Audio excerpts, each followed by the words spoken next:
Think medieval people were all about chastity and purity? Think they spent their time praying and avoiding anything remotely sexual? Well, buckle up because you're about to discover that medieval sexuality was so wild, so bizarre, and so absolutely unhinged that it makes modern dating apps look like Sunday school. You're about to dive into the shocking world of medieval sexual practices that make 50 Shades of Grey look like a children's bedtime story. From aphrodisiac feasts featuring animal testicles to public impotence trials where men had to prove their sexual dysfunction in front of judges, these are the facts that will completely destroy everything you thought you knew about the Dark Ages. Spoiler alert, they weren't dark because people weren't having sex. They were dark because of what people were doing while having sex. Let's start with one of the most ridiculous courtship practices in human history: bundling. Picture this. You're a medieval young man, and your parents have found you a potential spouse. Great. Time for a romantic evening, right? Wrong. Time to get tied into a sack and thrown into bed with a complete stranger. Bundling was the medieval equivalent of a supervised sleepover, except way more awkward and with significantly higher stakes. Young couples would be wrapped together in bed, fully clothed, often with a wooden board placed between them to prevent any inappropriate contact. Because nothing says romance like sleeping next to someone with a plank of wood separating your bodies. But here's where it gets truly insane. This wasn't just tolerated by parents. It was encouraged. Families would actually invite suitors to spend the night bundled up with their daughters, thinking this was somehow a safe way to let young people get to know each other. It's like medieval parents looked at the concept of chaperoned dating and said, you know what? This needs more physical restraint and shared body heat. The practice was so common that special bundling bags were manufactured specifically for this purpose. We're talking about a medieval industry built around preventing people from touching each other while forcing them to sleep in the same bed. The cognitive dissonance is absolutely staggering. And surprise, surprise, bundling didn't exactly work as intended. Historical records show that pregnancy rates among bundling couples were significantly higher than among couples who courted in more traditional ways. Turns out that putting hormonal young couples in bed together, even with barriers, doesn't actually prevent nature from taking its course. Who could have possibly seen that coming? The best part? Religious leaders of the time were constantly complaining about bundling, calling it immoral and dangerous, while simultaneously being unable to stop it because it was so deeply ingrained in rural culture. It's like the medieval equivalent of parents trying to ban social media. Technically possible, but practically impossible. Medieval people took the phrase "food is love" to absolutely terrifying extremes. We're not talking about chocolate and strawberries here. We're talking about elaborate feasts designed specifically to get people in the mood, featuring ingredients that would make a modern person call the health department. The star of medieval aphrodisiac cuisine: animal testicles. Specifically, the testicles of young bulls, rams, and boars, which were considered the ultimate sexual enhancement food. Medieval cookbooks are full of recipes for stones. That's what they called testicles, because apparently medieval people were too classy to say balls, prepared in every way imaginable: roasted, boiled, fried, ground into powder, mixed into wine. If there was a way to prepare testicles, medieval chefs found it. But testicles were just the beginning. Medieval aphrodisiac menus included sparrow brains, because apparently eating the brains of tiny birds was supposed to enhance sexual performance. They served dishes made from the reproductive organs of various animals, believing that eating fertility would create fertility. It's like sympathetic magic, but with significantly more organ meat. The spice trade wasn't just about flavor. It was about getting laid. Pepper, ginger, cinnamon, and saffron were all considered powerful aphrodisiacs, which explains why these spices were worth their weight in gold. Medieval people were paying fortunes for what was essentially edible Viagra. Wealthy nobles would host elaborate love feasts where every single dish was designed to increase sexual desire and performance. Here's the truly bizarre part. These aphrodisiac feasts were often served at wedding receptions. Imagine going to a wedding today and being served a 7-course meal of animal genitals and brain matter, all designed to help the newlyweds have better sex later. The wedding cake was often made with ingredients like pine nuts, almonds, and honey, not because they tasted good together, but because they were all considered sexually stimulating. Medieval physicians actually wrote detailed treatises on aphrodisiac cooking, complete with specific recipes and preparation instructions. We have surviving manuscripts that read like medieval sex cookbooks, with titles like On the Generation of Semen and Foods That Increase Lust. These weren't underground publications. They were legitimate medical texts studied by scholars and physicians. The obsession with aphrodisiac food got so extreme that certain ingredients were actually banned during religious fasting periods, not because they were unhealthy, but because they were considered too sexually stimulating for people who were supposed to be focusing on spiritual matters. If you think having your parents meet your significant other is awkward, try having a room full of nobles watch you lose your virginity. Welcome to the medieval bedding ceremony, where privacy was not just discouraged. It was illegal for aristocratic marriages. The logic behind witnessed consummation was actually pretty straightforward, in a completely insane medieval way. Marriage wasn't considered legally valid until it was consummated. And since marriage contracts often involved massive transfers of land, money, and political power, there needed to be witnesses to prove the deed was done. Because nothing says legally binding contract like having your wedding guests watch you have sex. The process was elaborate and humiliating in equal measure. After the wedding ceremony, the bride and groom would be escorted to their bedchamber by a procession of wedding guests. The bride would be undressed by female relatives, while the groom was undressed by male relatives, because apparently medieval people believed in gender-segregated strip shows. Then came the main event. The couple would be placed in bed together while witnesses, usually high-ranking nobles, church officials, and family members, would stand around the bed and watch. We're not talking about a quick peek to confirm things were happening. These witnesses would stay for the entire duration, sometimes offering encouragement and advice during the process. But wait, it gets worse. In some cases, witnesses would actually examine the bed sheets afterward, looking for blood as proof of the bride's virginity and evidence that penetration had occurred. Imagine having to present your bed sheets to a committee of judges, like you're submitting evidence in a court case, which, technically, you were. The most insane part, this wasn't just for royal marriages. Any marriage involving significant property or political alliances could require witnessed consummation. We're talking about thousands of medieval couples who had to perform their most intimate moment in front of an audience of relatives and strangers. Some couples tried to game the system by having witnesses wait outside the bedroom door. But even this wasn't always acceptable. Court records show cases where marriages were annulled because the consummation wasn't properly witnessed, meaning the couple had to do it all over again, this time with proper supervision. The practice was so normalized that medieval etiquette manuals actually included instructions for proper bedding ceremony behavior, both for the couple and for the witnesses. There were rules about where to stand, what to say, and how long to watch. Medieval people turned voyeurism into a formal social institution. Medieval aristocrats didn't just have sex. They scheduled it like a corporate board meeting, complete with astrological consultants and religious advisors. We're talking about a time when getting pregnant required more planning than a NASA space mission.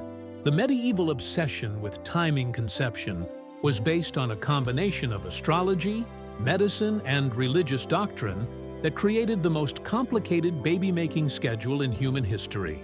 Couples would consult astrological charts to determine the most favorable planetary alignments for conception, because apparently medieval people believed the stars gave a damn about their sex lives. According to medieval medical texts, the best time to conceive was during the waxing moon, when the woman was in a state of hot humoral balance, and when specific planets were in favorable positions. Some texts recommended waiting for particular saints' feast days, believing that children conceived on holy days would be blessed with special qualities. Imagine having to check 3 different calendars just to figure out when you're allowed to try for a baby. But the timing obsession went way beyond just picking the right day. Medieval physicians provided detailed instructions about the optimal time of day, usually midnight, the ideal weather conditions, warm and humid, and even the proper direction the bed should face, east toward the rising sun. Having sex became a logistical nightmare, requiring more preparation than a medieval siege. The gender selection methods were absolutely bonkers. To conceive a boy, couples were instructed to have sex during the waxing moon, while the man tied off his left testicle. Yes, you read that correctly, because medieval people believed boys came from the right testicle and girls from the left. The level of anatomical ignorance required to believe this is truly staggering. Religious considerations made everything even more complicated. The church prohibited sex on Sundays, Wednesdays, Fridays, during Lent, during Advent, during menstruation, during pregnancy, while breastfeeding, and on approximately 183 other days throughout the year. Medieval couples had to navigate a minefield of religious restrictions just to find a day when sex wasn't considered sinful. Wealthy families would actually hire specialists, a combination of physician, astrologer, and priest, to create personalized conception schedules. These fertility consultants would analyze the couple's birth charts, medical histories, and religious obligations to determine the optimal times for baby making. It's like medieval people invented fertility apps, except with more superstition and significantly less scientific accuracy. The pressure to produce heirs according to these elaborate schedules was so intense that some couples would travel hundreds of miles to be in the right location during their optimal conception window, because apparently geography also affected baby-making success. Medieval people turned underwear into religious artifacts, and the results were exactly as weird as you'd expect. We're talking about a time when your choice of undergarments could determine whether you'd have children, and when getting dressed required consulting both a priest and a physician. The girdle of Venus wasn't just a poetic name. It was an actual belt worn around the waist or hips, often made of silk or linen, and inscribed with religious prayers, astrological symbols, or magical incantations.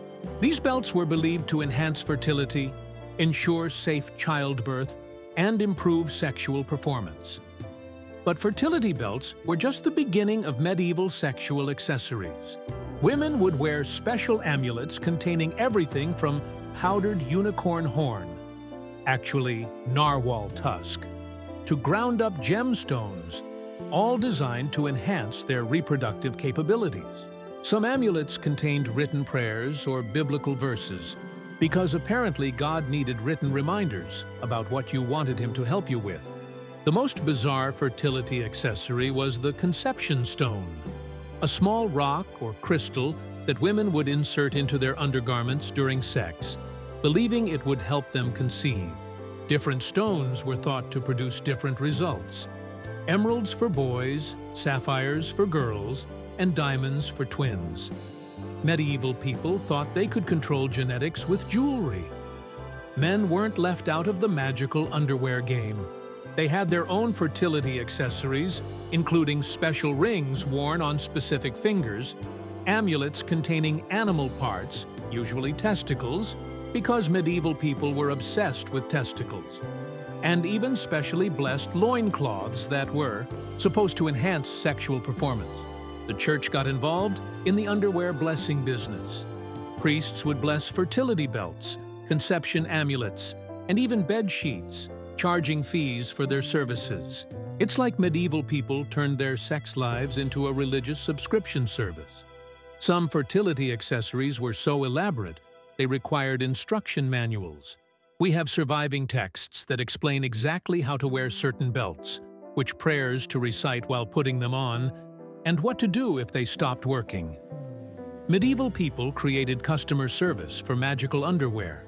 The most expensive fertility accessories were made from materials like silk, imported from China, gold thread, and gemstones, making them luxury items that only the wealthy could afford.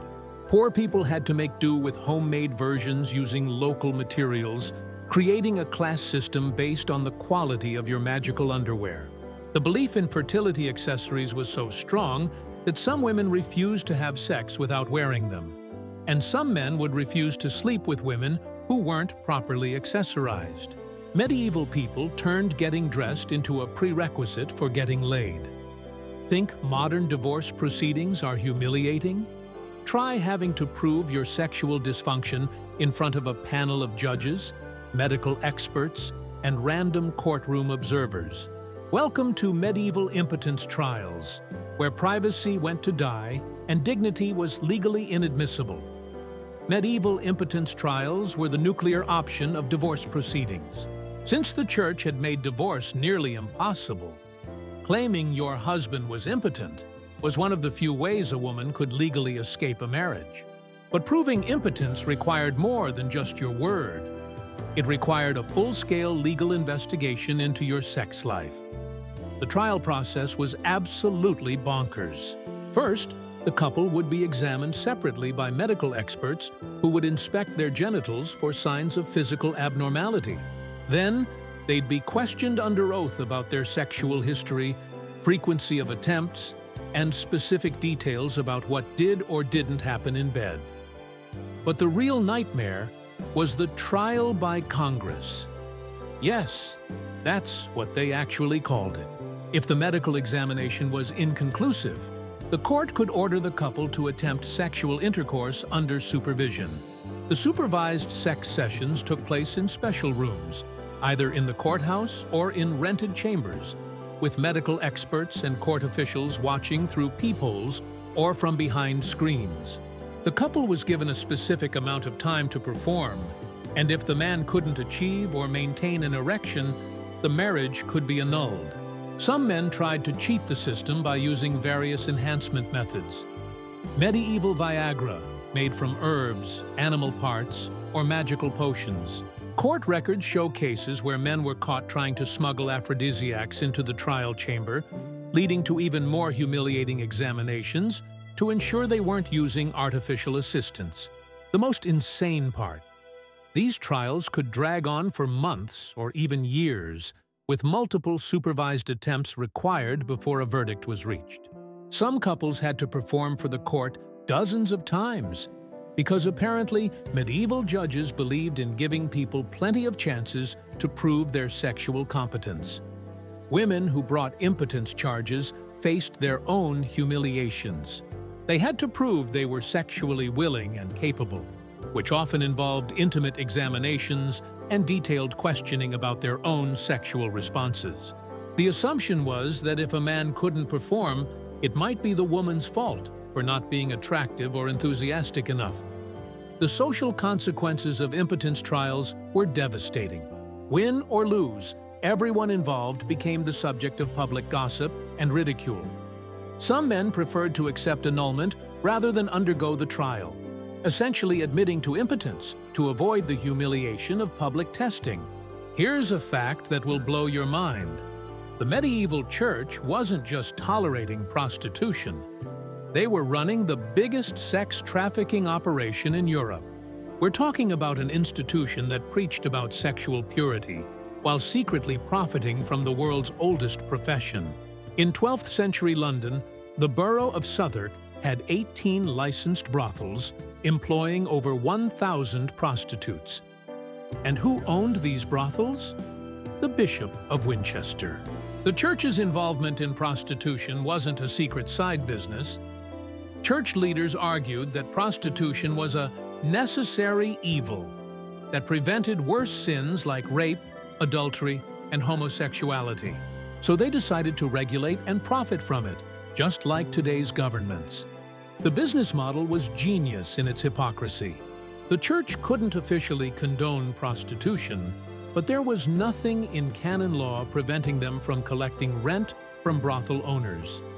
Medieval brothels operated under strict church regulations.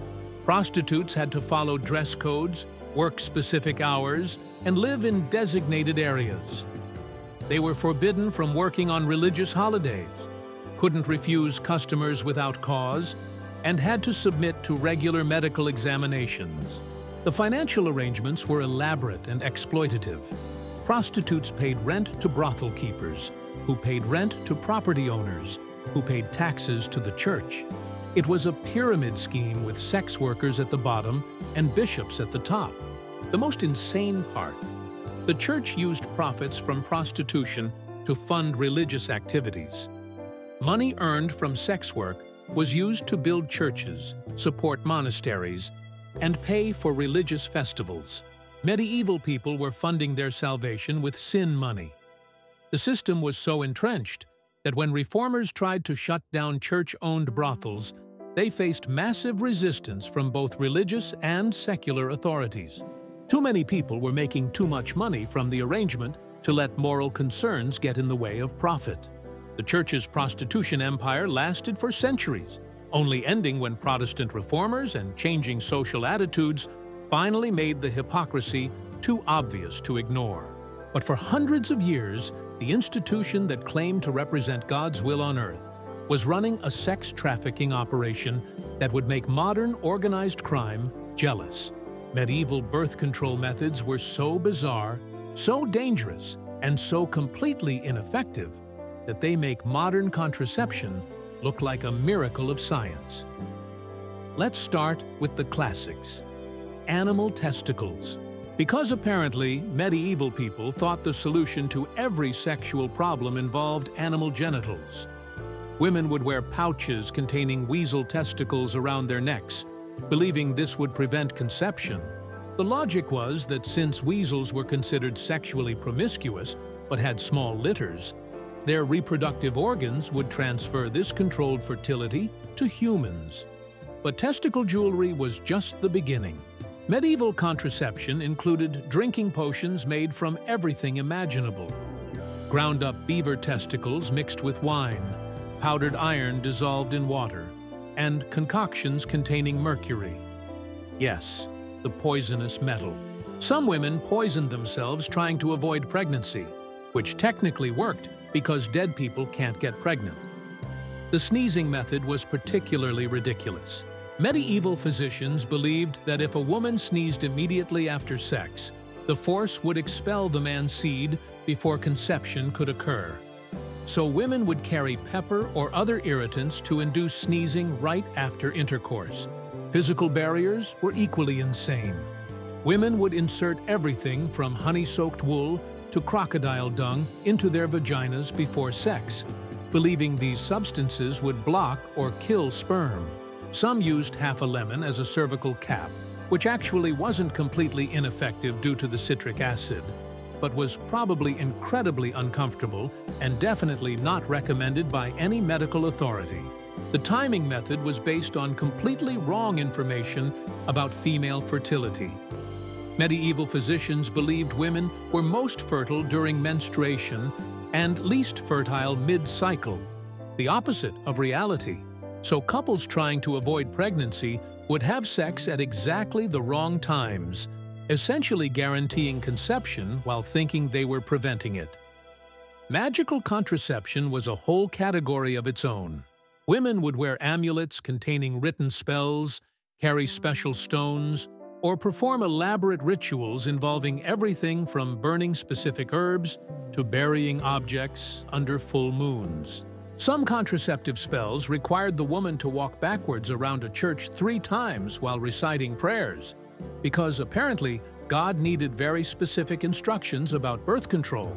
The withdrawal method existed, but medieval physicians warned that it could cause serious health problems for men, including madness, blindness, and death. So even the one method that actually worked was discouraged by medical authorities who thought incomplete ejaculation would poison the male body. Medieval people were sexually insane. They created a society where young couples slept together with wooden boards between them. And the church ran prostitution empires while preaching about purity. The medieval approach to sex reveals something fundamental about human nature. When people are desperate enough, they'll believe anything and try everything. Whether it's wearing magical underwear, eating animal brains for sexual enhancement, or having courts supervise sex to prove legal points.